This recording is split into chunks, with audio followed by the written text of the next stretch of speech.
Shalom, salam damai sejahtera di dalam kasih Tuhan Yesus yang menjadi sumber kehidupan dan sumber kekuatan kita.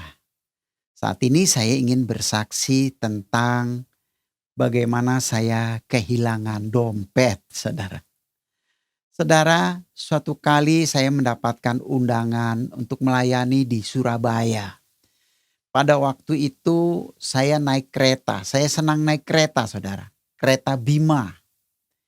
Rasanya enak kalau naik kereta, di kereta Bima itu disediakan kamar-kamar. Dan kalau saya sudah tidur di kamar itu dan kereta mulai jalan, digoyang-goyang begitu, rasanya nikmat sekali dan cepat sekali tidurnya dan pules, saudara. Bangun-bangun, wah sudah dekat Surabaya, saudaraku. Singkat kata, saya sampai di Surabaya dan saya melayani di beberapa gereja. Lebih kurang 3 gereja saya melayani di Surabaya, gereja-gereja kecil, saudara. Nah, saya melayani, setelah saya melayani selama 3 hari di Surabaya, saya pulang kembali ke Jakarta. Dan ketika saya pulang naik kereta Bima kembali sampai di Jakarta, saya terkejut karena apa? Dompet saya tidak ada, hilang, saudara. Waduh, saya merasa apa ya? Tidak enak juga, saudara. Kenapa? Bukan soal uang yang ada di dompet. Tapi KTP saya pun hilang, SIM motor saya hilang, SIM mobil pun saya hilang. Dan saya harus mengurusnya lagi. Dan urusannya ribet, saudara. Nah, tetapi oleh karena banyaknya aktivitas, saya seringkali mengendarai motor dan mobil tanpa menggunakan SIM. Bahkan KTP pun saya tidak punya. Istilahnya saya manusia bodong. Tidak punya surat apa-apa, saudara. Nah, saudaraku yang dikasih Tuhan, lalu saya jalani hari lepas hari dengan santai sajalah. Pasti Tuhan akan tolong saya nggak akan kena tilang polisi dan lain sebagainya lah pikir saya, saudaraku. Namun satu kali ketika saya sedang bersaat teduh, saya membaca bagian firman Tuhan yang berkata demikian, ya, bahwa orang yang tidak taat kepada peraturan pemerintah itu sama dengan orang yang tidak taat kepada Tuhan. Sama halnya sekarang ini di mana COVID di mana-mana dan pemerintah membuat aturan supaya setiap orang menggunakan masker dan beribadah di rumah saja. Kalau tidak penting jangan keluyuran gitu, saudara. Nah, kita sebagai orang percaya harus taat kepada pemerintah. Karena kalau kita hanya percaya saja kepada Tuhan tapi tidak taat kepada pemerintah, itu sama dengan melanggar firman. Dan firman itu sangat memukul hati saya. Lalu saya berkata, Tuhan maafkan saya, ampuni saya. Selama ini saya menggunakan motor dan mobil tanpa ada SIM, KTP pun saya tidak. Mulai besok Tuhan, saya akan mengurus KTP. Lalu saya pergi ke kantor polisi membuat laporan kehilangan. Setelah saya dapatkan itu saya pergi ke kelurahan bahwa saya kehilangan KTP. Lalu diurus sama kelurahan, saya diberi resi.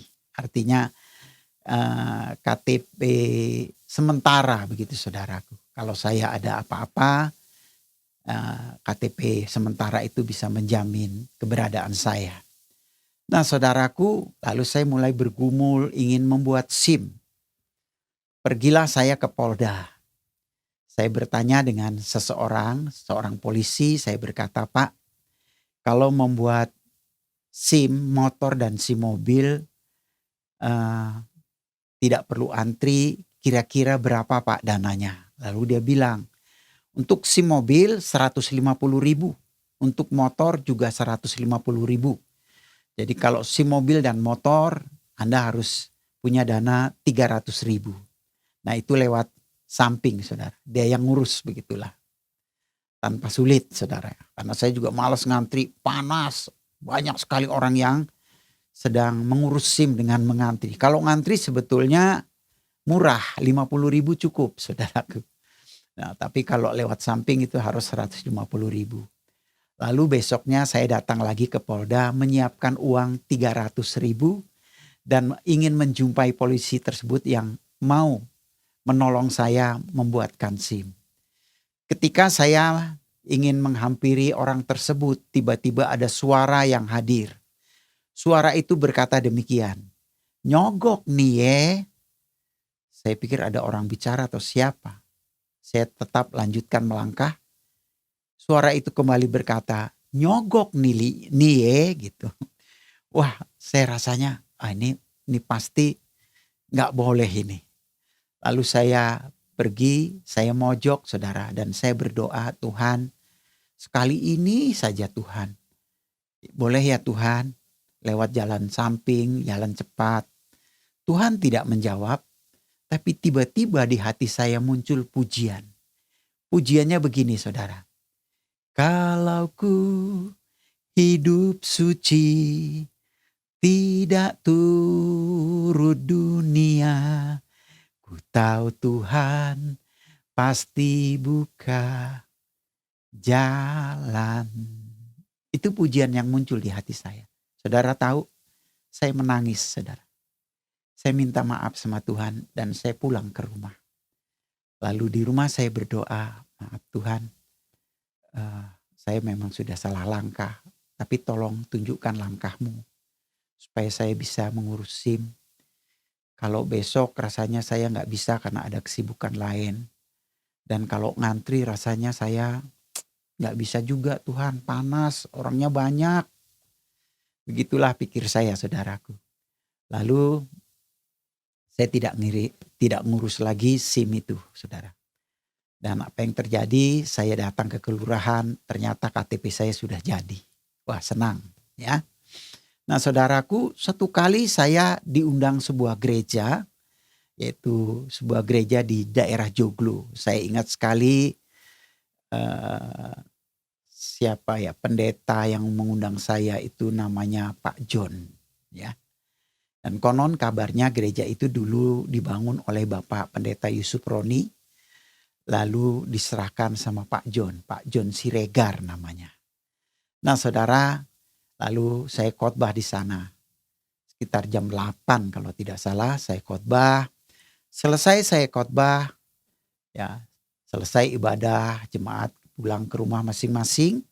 Sedang saya duduk, tiba-tiba saya dihampiri seorang ibu-ibu muda, saudara. Ya, saya katakan muda karena usianya tidak terlalu tua. Dia bilang begini, "Pak Pendeta, tolong doakan saya." Ya, saya bilang boleh, apa yang harus saya doakan? Saya ini baru 3 bulan menjadi orang percaya. Memang dulunya agamanya apa? "Oh saya dari Hindu Pak, saya ini orang Bali," katanya. "Oh begitu, baik Bu, mari saya doakan." Lalu saya doakan, saya tumpangkan tangan di atas kepalanya. Selesai doa, bincang-bincang, terus saya bilang, "Saya mau pulang." "Iya Pak, saya juga mau pulang." "Ibu pulang kemana?" "Saya ke Bendungan Hilir." "Wah lumayan jauh juga ya Bu." "Saya lewat Bendungan Hilir, kalau ibu mau numpang boleh saya ikut mobil saya saja. Nanti di Bendungan Hilir saya turunkan di sana, saya akan terus karena rumah saya masih di Rawamangun jauh gitu." "Baik Pak." Lalu dia numpang mobil saya saudaraku. Di dalam mobil itu saya bincang-bincang dan saya tanya, "Ibu sehari-hari aktivitasnya apa?" Dia bilang, "Saya ini polwan Pak." "Oh polwan, polisi ya?" "Iya." "Bagian apa Bu di polwan di Polda?" "Saya bagian ngurus SIM." Wah dalam hati saya, ini rupanya yang dikirim Tuhan untuk nolong saya membuat SIM. Lalu saya share bahwa SIM saya hilang di Surabaya. Lalu dia bilang, "Mari Pak saya bantu. Ini kartu nama saya, besok cari saya saja di Polda. Jangan lupa bawa kartu golongan darah." "Oh iya Bu, saya punya kartu golongan darah. Itu ada di rumah, dipegang istri saya." "Iya Pak, saya tunggu ya besok." Besoknya saya pergi ke Polda, saya jumpai dia. Dia bilang, "Oh iya Pak, baik Pak. Mari Pak, kita tunggu di satu ruangan." Dia taruh saya di satu ruangan ber-AC. Saya duduk di sana, dikasihnya teh botol dingin. Lalu diberikannya juga koran untuk saya baca, menunggu. Tidak lama kemudian dia datang, minta saya untuk foto saudara. Lalu saya difoto dan saya kembali lagi ke ruangan itu. Tidak lama kemudian ia datang dan dia menyerahkan 2 SIM, SIM motor dan SIM mobil.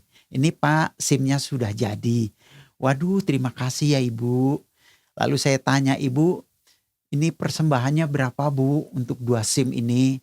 Dia bilang apa, "Tidak usah Pak, itu sumbangan saya buat Bapak, jadi gratis," katanya. Wow, saya senang sekali. Begitu cara Tuhan saudara menolong kita. Ada banyak jalan yang dia berikan untuk kita memperoleh apa yang menjadi kerinduan hati kita. Nah saudaraku, coba saudara pikir, jarang ada orang bikin SIM gratis. Cuma saya saudara, karena Tuhan menolong saya. Mungkin ada di antara saudara juga mengalami hal yang seperti itu. Tapi itu sebuah kesaksian yang saya alami di dalam perjalanan pelayanan saya mengiring Tuhan Yesus berkenaan dengan kehilangan SIM. Demikian kesaksian saya. Tuhan Yesus memberkati kita semua. Amin.